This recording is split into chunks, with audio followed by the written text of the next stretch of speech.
आने वाली आपको 29 अप्रैल को, यानी इसी महीने की 29 अप्रैल को कंपनी अपनी बोर्ड मीटिंग बुला चुकी है और इस बोर्ड मीटिंग में आपको डिविडेंड कितना देना है उसको डिक्लेयर किया जाएगा। तो बिल्कुल कंपनी आपको डिविडेंड देने के लिए तैयार हो चुकी है और जिस तरह से इनका ट्रैक रिकॉर्ड है कि लगातार कंपनी डिविडेंड दे रही है, तो बिल्कुल 29 अप्रैल की मीटिंग में ये फाइनल हो जाएगा कितना डिविडेंड मिलेगा। लेकिन ये बात है कि सफिशिएंट अच्छा डिविडेंड कंपनी देगी क्योंकि इनका कारोबार बहुत तेजी से बढ़ रहा है। 5G के लिए कंपनी कमर कर चुकी है और इसके लिए इन्होंने IP इन्फ्यूजन के साथ में एक बिजनेस टाइप की है जिसके माध्यम से 5G के लिए ये पूरी तरह से तैयार हो चुके हैं और इनके लिए ओपन नेटवर्क सर्विस प्रोवाइड की जाएगी। राउटर और हर तरह की जो एक नेटवर्क से लेके सब कुछ यहाँ पे कंपनी बनाने वाली है और ये दोनों मिलके 5G के लिए एक बहुत बड़ा अचीवमेंट करने जा रहे हैं। यानी कि आप समझ लो कि 5G के लिए HFCL तैयार हो चुकी है और आने वाले समय में बहुत ज़बरदस्त इनकी रेवेन्यू और प्रॉफिट में आपको बढ़ोतरी दिखाई देगी।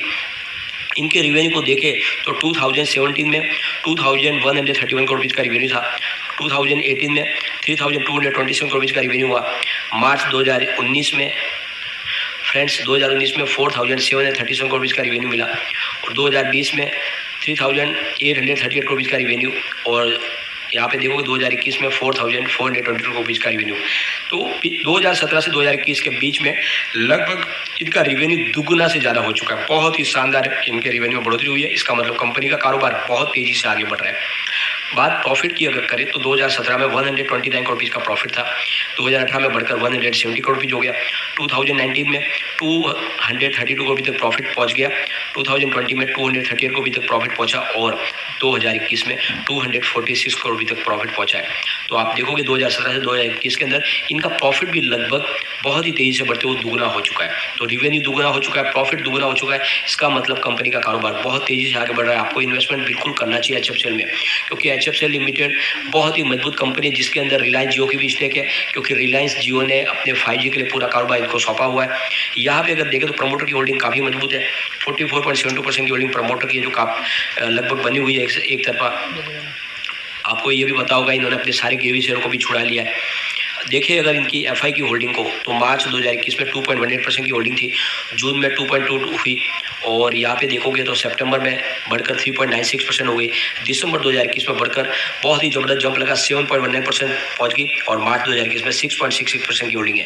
तो पिछले दिसंबर से मार्च में तो आपको होल्डिंग कम होती हुई दिखाई देगी, लेकिन अगर आप पिछले मार्च से कंपेयर करें 21 से 2 मार्च 2022 में तो आपको होल्डिंग लगभग 3 गुना बढ़ती हुई दिखाई देगी FI की। तो FI ने बहुत ही ज़बरदस्त निवेश किया हुआ है HFCL लिमिटेड के अंदर। अब बात करें बड़े फंड हाउस की यानी DI की, तो मार्च 2021 में 0.07% की मामूली सी प्रॉफिट थी, इनकी होल्डिंग थी। जून 2021 में बढ़कर 0.68% हो गई। सितंबर 2021 में 0.63% की होल्डिंग और दिसंबर 2021 में बढ़कर 1.44% तक पहुंच गई होल्डिंग बड़े फंड हाउस की और मार्च 2022 में इन्होंने बढ़ा के 1.88% कर लिया है। तो बहुत ही ज़बरदस्त होल्डिंग DI की बढ़ी है। यहाँ पे आप देख लो पिछले मार्च से इस मार्च में DI की होल्डिंग लगभग दुगुना से ज़्यादा हो चुकी है, FI की भी होल्डिंग दुगुना हो चुकी है। इसका मतलब ये हुआ कि वाकई में स्टॉक मल्टीबैगर बनने को तैयार हो चुका है। यहाँ पे जिसकी होल्डिंग घटी है वो है जनरल पब्लिक। तो मार्च 2021 में 55.7% की होल्डिंग थी और जून 2021 में 55.07% हुई। सितंबर 2021 में 55.53% की होल्डिंग, दिसंबर 2021 में 51.97% की होल्डिंग और मार्च 2022 में 52.11% की होल्डिंग। तो आप देखोगे पिछले मार्च से इस मार्च में होल्डिंग घट चुकी है जनरल पब्लिक की। यानी जनरल पब्लिक को लगता है जब कोई स्टॉक ज़्यादा समय तक नहीं दौड़ता तो उनको लगता है इसमें से निकल जाना चाहिए, लेकिन वहीं पर गलती करते हैं।